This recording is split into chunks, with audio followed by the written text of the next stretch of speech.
Pasditën e së hënës, disa fshatra të Piniqit dhe Delvinës u përballen me një situatë të vështirë për shkak të zjarreve, ndërsa flakët u përhapën me shpejtësi dhe ju afruan zonave të banuara. Zjarri u shfaq fillimisht në pjesën kodrinore të Matomares, por favorizuar dhe nga kushtet e motit, flakët nisën të përparonin me shpejtësi në drejtim të zonave të banuara. Situata u bë veçanërisht shqetësuese pasi zjarri ju afrua banesave, duke rrezikuar pronat dhe duke detyruar banorët të përballeshin me një situatë të pazakonte të frikshme. Më kritike gjendja u paraqit në fshatrat Kostar dhe Mesopotam. Flakët arritën deri në afërsitë të banesave dhe në disa raste hynë dhe në oborret e shtëpive. Pamjet nga tereni tregojnë për masat e zjarrit dhe distancën e vogël me banesat, ndërsa banorët u përballen me rrezikun që flakët të përhapeshin më tej.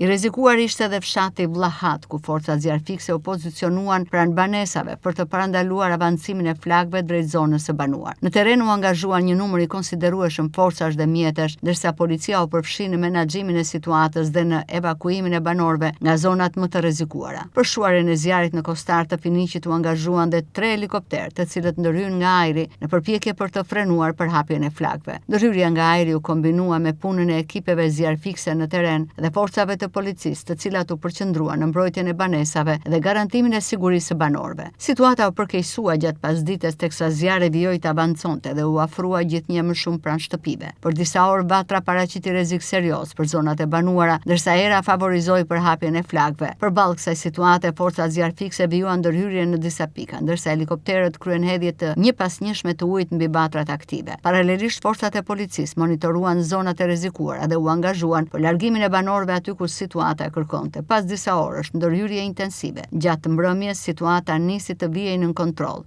Puna e forcave në terren dhe ndërhyrja nga ajri bën të mundur frenimin e përparimit të flakëve dhe largimin e rrezikut të drejt për banesat. Megjithatë, pas shuarjes së batrave kryesore, ekipet e emergjencave vijuan monitorimin e zonës për të parandaluar riaktivizimin e zjarrit, ndërsa mbetin në vëzhgim territori i prekur nga flakë. Zjarri së hënës riktheu edhe një herë shqetësimin për rrezikun që paraqesin batrat e zjarrit gjatë sezonit të verës, veçanërisht kur ato shfaqen pranë fshatrave dhe zonave të banuara. Në këtë rast, ndërhyrja e shpejtë e forcave zjarfikse, policisë dhe mjeteve ajrore bën të mundur që flakët të mos përparonin më tej drejt banesave.